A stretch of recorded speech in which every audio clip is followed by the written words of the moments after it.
It's in the same week. You know what I mean? Whatever you're doing a phenomenal job because maybe it's just your body habitus, and I don't know if you can buy it off the rack, but like you're always the sharpest dressed guy. I really respect that. In fact, the first thing Kevin said to me on the jury, like everyone's there, they want to know who got kicked out, they want to know how it's going to vote. Kevin's like, nice suit. Nice suit, thank you. Respect. Put on some nice socks with that suit. Yeah, I don't wear any socks, you know. Oh, here we go. I have a couple extra pairs of socks here. I'm going to give you a few pairs. I'm going to send them to you. But actually,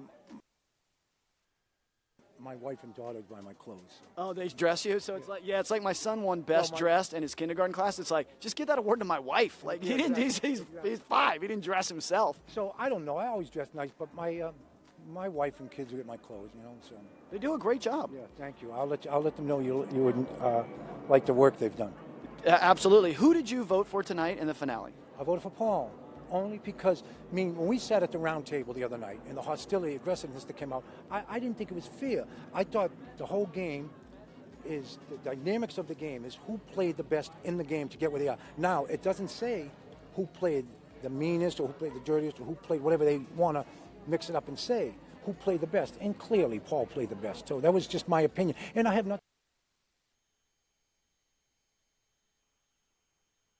against Josh. I invited Josh for Thanksgiving to my house.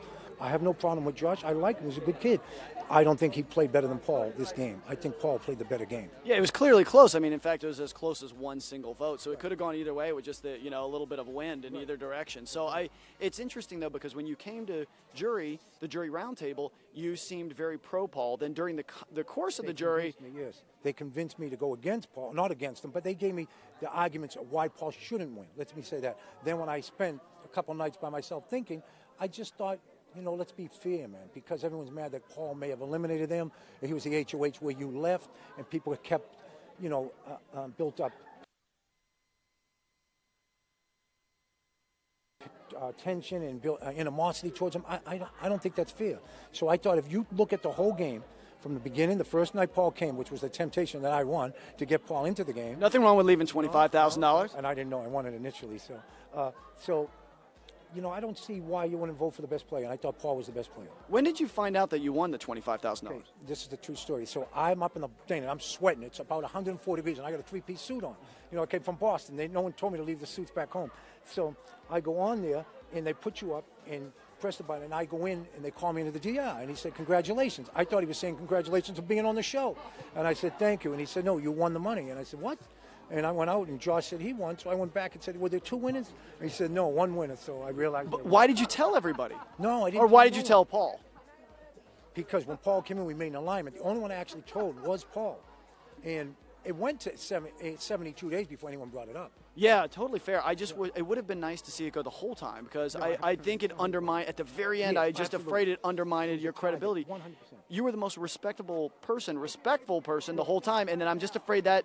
Well, here's what I'm trying to say, is if I had come out and told everyone, yes, I won, clearly I would have had a target on my back, even more from being the oldest. Right. I would have had a target. So, I mean, it was like a catch-22. You win the money, you're excited, you're happy about it, and you can't say nothing. So when they had confronted me in the yard, I just said, no, what am I supposed to say? But if you watch, I actually told Matt in the pool, trying to make him feel good because he was leaving. Right. And then I shook his hand and said, man to man, don't say nothing. Right. And he come out, and I was like, did you just say something? I was like, where is this guy from? He went and said something. Yeah. So I was in a real tight spot. I mean, it was just a tiny fib. I don't think it was a complete lie. It was a tiny fib. Oh, if there's ever a place you can lie, it is right here in the CBS Interactive Facebook Live broadcast. What's next for you, Kevin? What's going on behind the scenes? Give us what's going to happen next week in your world. I don't know. I'm going to meet I haven't seen my family in 100 days, so I'm going to meet my family. They're out here in L.A., so I can't wait. I'm going to meet my wife and kids, and we'll go from there. I don't know. My kids are older now. My kids are 30 to 17.